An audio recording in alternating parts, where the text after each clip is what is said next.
Hi, I'm Andy Opel, and today I'm going to read the second book in the Winnipesaukee Adventure series, The Weirs, a Winnipesaukee Adventure.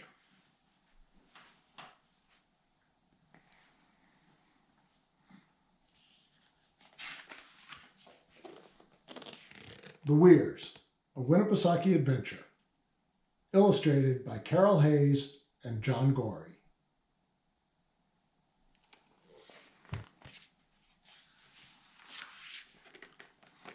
Every summer, Jack, Franny, and JJ would come to visit their grandmother at Lake Winnipesaukee.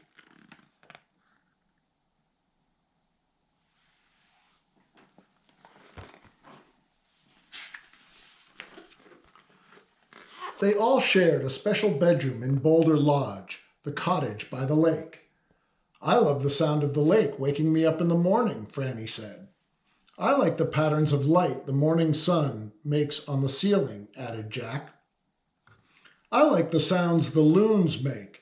Then I know summer is here and my grandchildren will be coming to visit," said Grammy as she helped the kids get settled.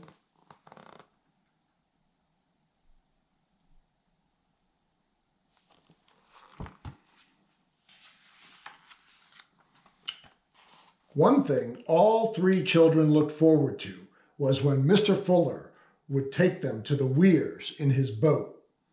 "I want to sit next to Grammy," said JJ. "Me too," said Franny. "Jack, why don't you sit in the front with me?" said Mr. Fuller. Mr. Fuller liked to take the long way to the Weirs, and he always went fast as they crossed the Broads.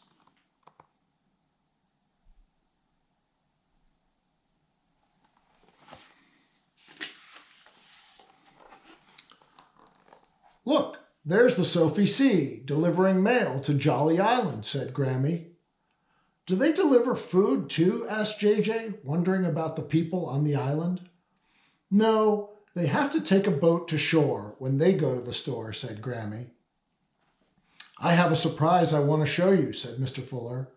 "I hope it's not the witches," said JJ. "I still don't like witches."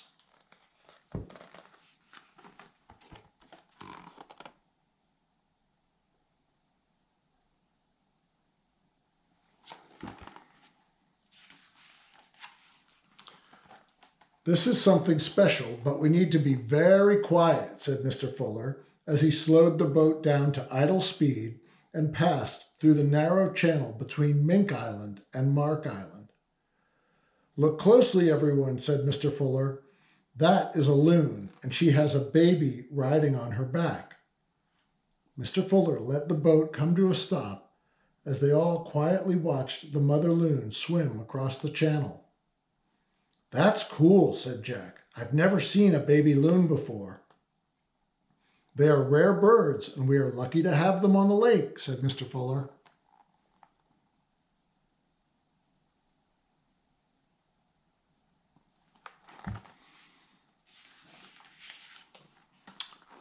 "Why don't you take a turn at the wheel, Jack?" Mr. Fuller said. Jack gave a big smile as he moved behind the wheel.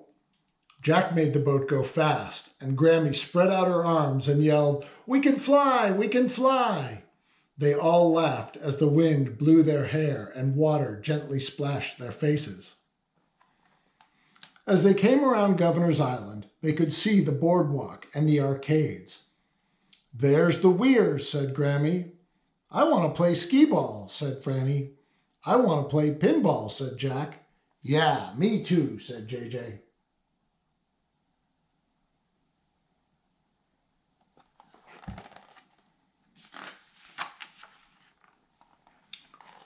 Walking into the arcade, they saw an old fortune teller machine. "Look, JJ, a fortune teller," said Franny. "It says, 'What does Grandma say?'" "She's not a real grandma like you, Grammy, is she?" asked JJ. "I don't like that old witch lady." "She's not a witch, she's a fortune teller," said Jack. "Go ahead, make a wish. She might bring you good luck." "Why don't you let her tell your fortune?" said Grammy as she handed JJ a coin.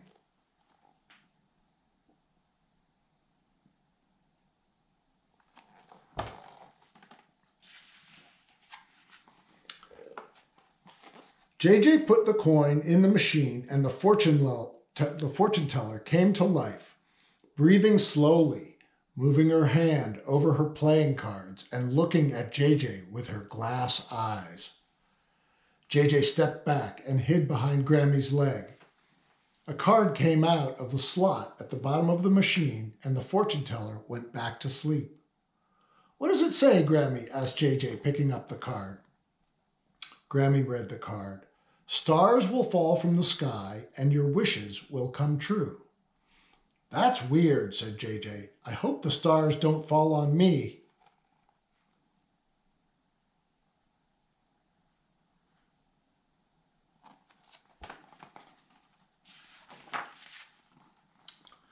The children all played games.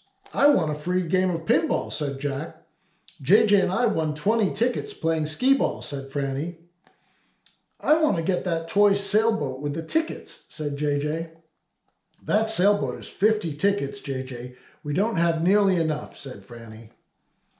"I never win the prize," said JJ, disappointed that he could not get the toy boat. While the children were getting ice cream with Mr. Fuller, Grammy went back to play just a little more skee-ball. Her years of practice made getting high scores and lots of tickets as easy as jumping off the dock.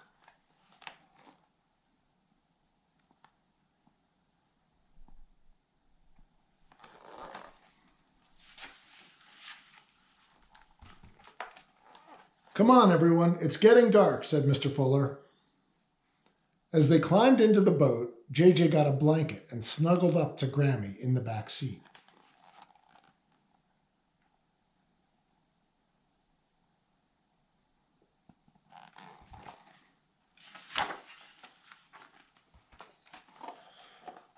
"Look at all the lights," said Franny as they moved out into Weirs Bay. Many boats were anchored in the bay, and their red and green bow lights sparkled off the water. Mr. Fuller turned the motor off and let the boat drift, just as a loud boom came from the shore.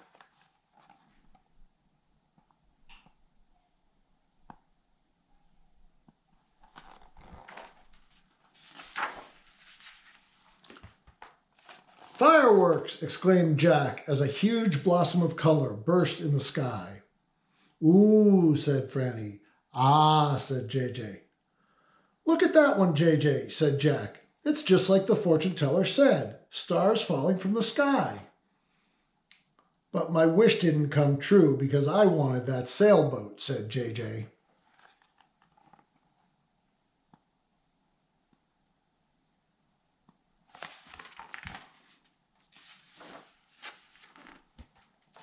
Just then, Grammy pulled the toy sailboat out of her bag and handed it to JJ.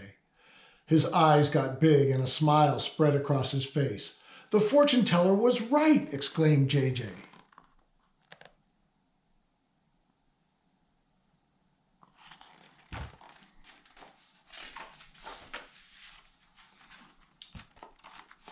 "Your Grammy is an old pro at skee-ball," said Mr. Fuller, "and she knows how to make your wishes come true." The children all nodded in agreement. "And now it's time to go home," said Mr. Fuller as he slowly steered the boat out of the crowded bay.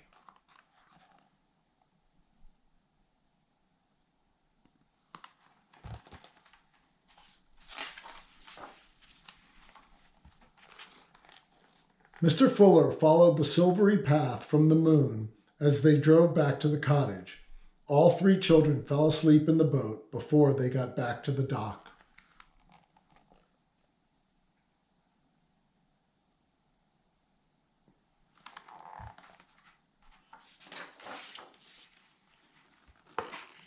The end. Thanks for listening. If you enjoyed the Weirs, look for this book and others in the Winnipesaukee Adventure series at stores all around Lake Winnipesaukee. See you again.